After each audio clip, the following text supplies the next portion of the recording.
Hi, hello, happy morning to all the viewers of Antarmukhi Vlogs. So, ನಿಮಗೆಲ್ಲರಿಗೂ happy morning, good morning, ಒಳ್ಳೆ have a good day ಅಂತ ಹೇಳಕ್ಕೆ ಇಷ್ಟಪಡ್ತೀನಿ. So ಇವತ್ತು ನಾನು ನಿಮಗೆ ಕುಕಿಂಗ್ ವ್ಲಾಗ್ನ ತೊಗೊಂಡ್ಬಂದಿದ್ದೀನಿ. Just start the cooking vlog. ಓಕೆನಾ?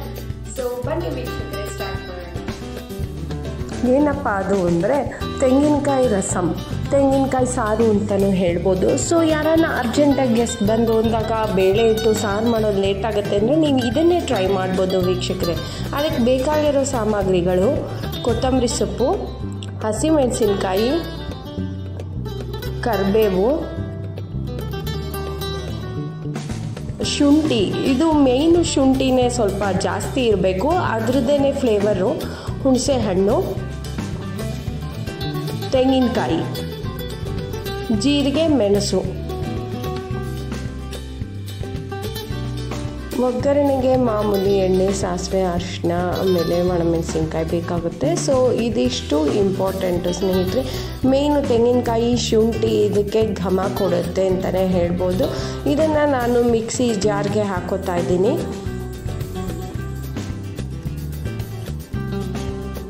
ಫಸ್ಟು ತೆಂಗಿನಕಾಯಿ, ನಾನು ಒಂದು ಹೋಳು ತೆಂಗಿನಕಾಯಿ ತೊಗೊಂಡಿದ್ದೀನಿ ಅಷ್ಟೇ.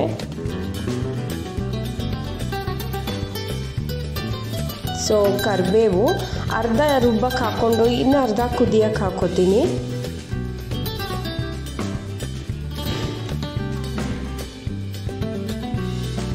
ಕೊತ್ತಂಬರಿ ಸೊಪ್ಪು ಇದು ಅಷ್ಟೇ, ಅರ್ಧ ರುಬ್ಬಕ್ಕೆ ಹಾಕ್ಕೊಂಡು ಕುದ್ದ ಮೇಲೆ ಒಂಚೂರು ಹಾಕೋಬೇಕು.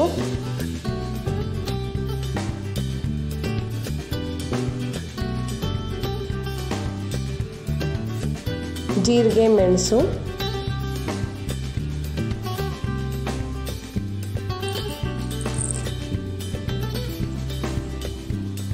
ಶುಂಠಿ ಹಾಕೋತಾ ಇದ್ದೀನಿ. ಇದಕ್ಕೆ ಶುಂಠಿನೇ ಇಂಪಾರ್ಟೆಂಟು ವೀಕ್ಷಕರೇ. ಇದ್ರ ಫ್ಲೇವರೇ ತುಂಬ ಡಾಮಿನೇಟಿಂಗ್ ಆಗಿರಬೇಕು ಅಂತ ಹೇಳ್ಬೋದು. ಸೊ ಶುಂಠಿ ಜಾಸ್ತಿ ಹಾಕೋಬೇಕು. ನಾನು ಸುಮಾರು 2 ಇಂಚ್ ಶುಂಠಿ ಹಾಕ್ಕೊಂಡಿದ್ದೀನಿ. ಖಾರಕ್ಕೆ ಬೇಕಾಗಿರೋ ಅಷ್ಟು ಹಸಿಮೆಣಸಿನ್ಕಾಯಿ ನಿಮಗೆ ಎಷ್ಟು ಬೇಕೋ ಅಷ್ಟು ಹಾಕ್ಕೋಬೋದು. ಆಮೇಲೆ ಹುಣಸೆ ಹಣ್ಣಿನ ರಸ ತೆಗೆದಿಟ್ಕೊಂಡಿದ್ದೀನಿ. ನೀರು ಹಾಕೋ ಬದಲು ಫಸ್ಟು ನಾನು ಹುಣಸೆ ಹಣ್ಣಿನ ರಸನೇ ಹಾಕ್ತಾ ಇದ್ದೀನಿ.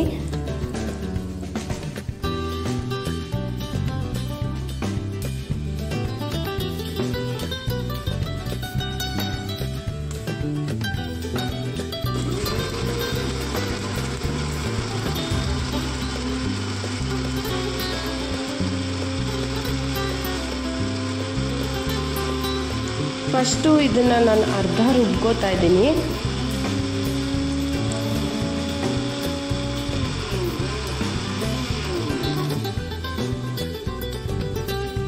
ಈಗ ನಾನು ಅರ್ಧ ರುಬ್ಕೊಂಡಿದ್ದೀನಿ ವ್ಯೂವರ್ಸ್. ನೋಡಿ, ಅದಕ್ಕೆ ಸ್ವಲ್ಪ ನೀರು ಬೇಕು. ಅದಕ್ಕೆ ನಾನು ತಿರ್ಗಾ ನೋಡಿಕೊಂಡು ನೀರು ಹಾಕೋತಾ ಇದ್ದೀನಿ.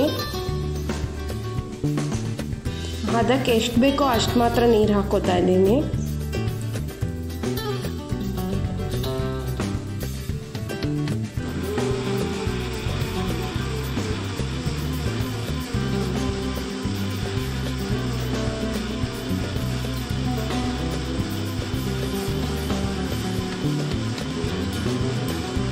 ಸೊ ರುಬ್ಕೊಂಡಿದ್ದಾದಮೇಲೆ ಇದು ಯಾವ ಹದದಲ್ಲಿ ಇರಬೇಕು ಅಂದರೆ ಫುಲ್ಲು ಸಾಫ್ಟ್ ಪೇಸ್ಟ್ ಆಗೋಂಗಿರಬೇಕು, ತರ್ತರಿ ಇರಬಾರ್ದು. ಚೆನ್ನಾಗಿ ನುಣ್ಣಗೆ ರುಬ್ಕೊಂಡು ರೆಡಿ ಮಾಡ್ಕೋಬೇಕು ವ್ಯೂವರ್ಸ್. ನೋಡಿ, ನಾನು ಅದಕ್ಕೆ ನಿಮಗೆ ಗೊತ್ತಾಗಲಿ ಅಂತ ಅದು ಯಾವ ಹದ ಅಂತ ತೋರಿಸ್ತಾ ಇದ್ದೀನಿ.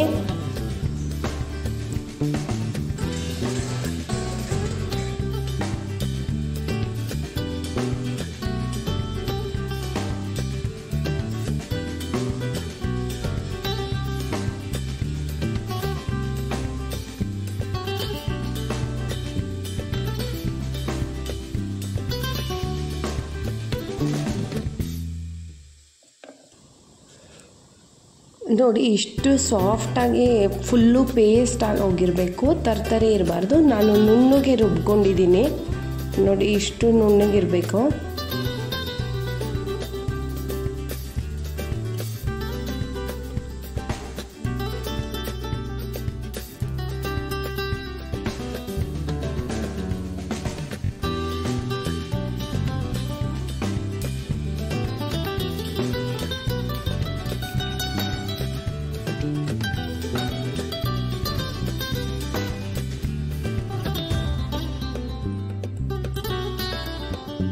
ರುಬ್ಕೊಂಡು ಎತ್ತಿಟ್ಕೊಂಡ್ಮೇಲೆ ನಾನು ಈಗ ಒಗ್ಗರಣೆಗೆ ಎಣ್ಣೆ ಹಾಕೋತಿದ್ದೀನಿ. ಎಣ್ಣೆ ಹಾಕೊಂಡಾದ್ಮೇಲೆ ನಾನು ಸಾಸಿವೆ ಹಾಕೋತಾ ಇದ್ದೀನಿ.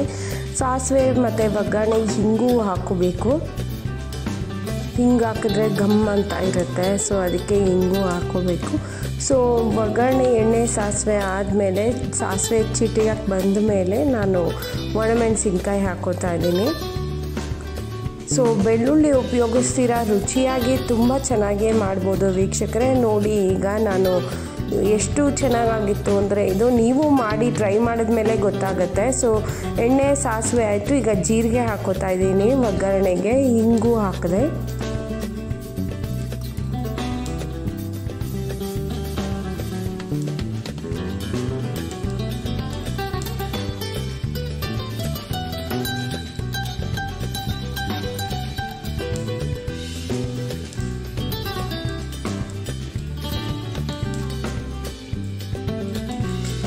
ಒಣಮೆಣಸಿನ್ಕಾಯಿ ಹಾಕ್ಕೊಂಡೆ ಒಗ್ಗರಣೆಗೆ.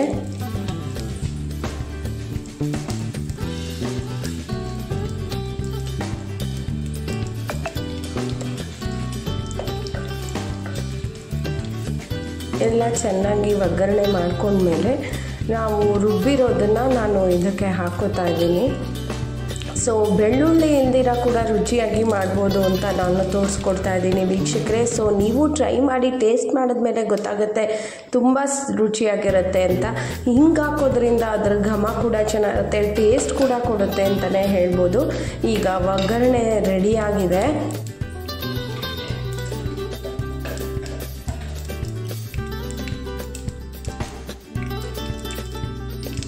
ಈಗ ಒಗ್ಗರಣೆ ರೆಡಿಯಾಗಿದೆ ವೀಕ್ಷಕರೇ. ಸೊ ನಾನು ರುಬ್ಬಿಟ್ಕೊಂಡಿರೋದನ್ನು ನೀಟಾಗಿ ಅದಕ್ಕೆ ಮಿಕ್ಸ್ ಮಾಡ್ಕೊತಾ ಇದ್ದೀನಿ, ಆ ಒಗ್ಗರಣೆಗೆ ಹಾಕೋತಾ ಇದ್ದೀನಿ.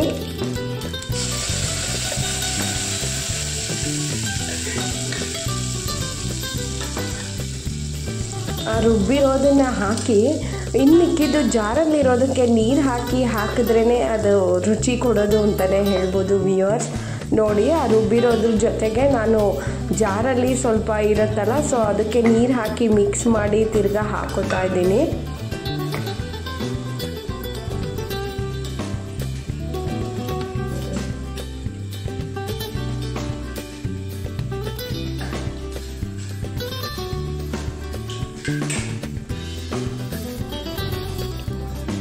ನೋಡಿ ಈಗ ಜಾರ್ಗೆ ನೀರು ಹಾಕಿ ಅದನ್ನು ಕೂಡ ಹಾಕ್ಕೊಂಡೆ ನಾನು. ಅದು ಟೇಸ್ಟ್ ಕೊಡುತ್ತೆ ಅಂತಲೇ ಹೇಳ್ಬೋದು.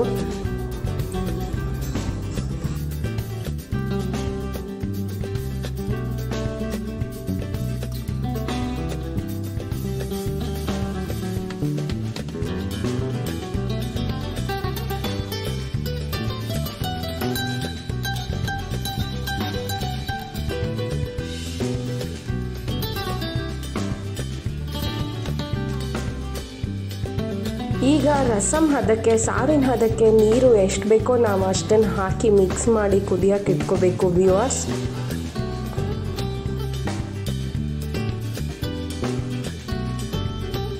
ನೋಡಿ ಅದಕ್ಕೆ ಇನ್ನೂ ನೀರು ಅವಶ್ಯಕತೆ ಇತ್ತು, ಸೊ ಅದಕ್ಕೆ ನಾನು ನೀರು ಹಾಕಿ ಮಿಕ್ಸ್ ಮಾಡ್ಕೊತಾ ಇದ್ದೀನಿ. ಚೆನ್ನಾಗಿ ತೆಳ್ಳಗೆ ಆಗಬೇಕು. ನಾವು ಸಾರು ಯಾವ ಹದದಲ್ಲಿ ಮಾಡ್ತೀವೋ ತೆಳ್ಳಗೆ ಅದು. ಈಗ ರುಚಿಗೆ ತಕ್ಕಷ್ಟು ಉಪ್ಪು ಹಾಕೋತಾ ಇದ್ದೀನಿ. ನಾನು ಕಲ್ಲುಪ್ಪೇ ಉಪಯೋಗಿಸ್ಕೊಳ್ಳೋದು, ಸೊ ನಿಮಗೆ ಯಾವ್ದು ಬೇಕೋ ಅದು ಹಾಕೋಬೋದು. ಉಪ್ಪು ನೀವೆಷ್ಟು ತಿಂತೀರೋ ಅಷ್ಟು, ಕಲ್ಲುಪ್ಪು ಪುಡಿ ಉಪ್ಪು ಯಾವ್ದು ಬೇಕೋ ಹಾಕ್ಕೊಳ್ಳಿ. ನಾನು ಅದಕ್ಕೆ ಕಲ್ಲುಪ್ಪು ಹಾಕೋತಾ ಇದ್ದೀನಿ. ಈಗ ಕುದಿಯೋಕ್ಕೆ ರೆಡಿ ಮಾಡಿ ಇಟ್ಕೊಂಡೆ ನಾನು.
ತೆಂಗಿನಕಾಯಿ ರಸಮ್ ಕುದ್ದು ಸಿದ್ಧವಾಗಿದೆ. ಅದಕ್ಕೆ ನಾನು ಕೊತ್ತಂಬರಿ ಸೊಪ್ಪು ಉದುರಿಸ್ಕೊಂಡೆ ವೀಕ್ಷಕರೇ. ಸೊ ಘಮ ಅಂತ ಪರಿಮಳ ಕೊಡಲಿ ಅಂತ.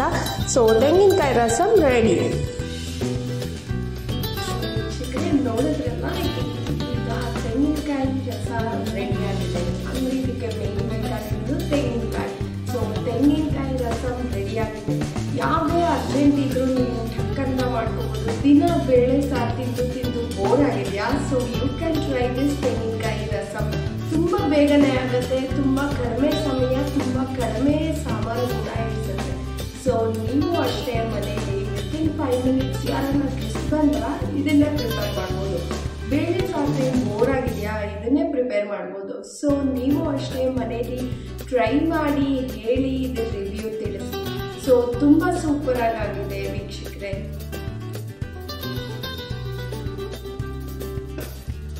ತೆಂಗಿನಕಾಯಿ ರಸಮ್ ರೆಡಿ.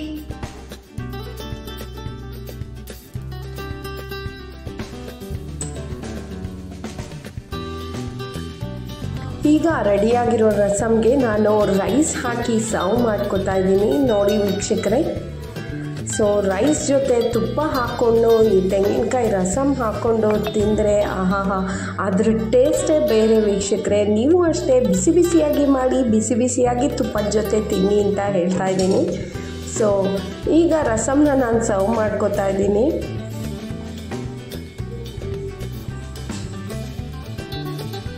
ತೆಂಗಿನಕಾಯಿ ರಸಮ್ ತುಂಬ ಟೇಸ್ಟಿಯಾಗಿ ಆಗಿತ್ತು ಅಂತ ಹೇಳ್ತಾ ಇದ್ದೀನಿ. ಸೊ ಇದು ನೀವು ಗ್ಯಾರಂಟಿ ಮಾಡ್ಕೊಳ್ಳೋಕ್ಕೆ ನೀವು ಮನೆಯಲ್ಲಿ ಟ್ರೈ ಮಾಡಿ, ಟೇಸ್ಟ್ ಮಾಡಿ, ಗೆಸ್ಟ್ಗೆ ಹಾಕಿ ಅಂತ ಹೇಳ್ತಾ ನನ್ನ ವ್ಲಾಗ್ನ ಇಲ್ಲಿಗೆ ಮುಗಿಸ್ತಾ ಇದ್ದೀನಿ. So don't miss the next vlog. ಅದಕ್ಕೋಸ್ಕರ ಏನು ಮಾಡಬೇಕು, ನೀವು ಸಬ್ಸ್ಕ್ರೈಬ್ ಮಾಡಿ, ಲೈಕ್ ಮಾಡಿ, ಶೇರ್ ಮಾಡಿ, ಬೆಲ್ ಬಟನ್ನ ಕ್ಲಿಕ್ ಮಾಡೋದು ಮರಿಬೇಡಿ. ನನ್ನ ನೆಕ್ಸ್ಟ್ ವ್ಲಾಗ್ ಅಪ್ಡೇಟ್ ನಿಮಗೆ ನೋಟಿಫಿಕೇಷನ್ ಬರುತ್ತೆ. So don't miss the next vlog. Till then take care, bye.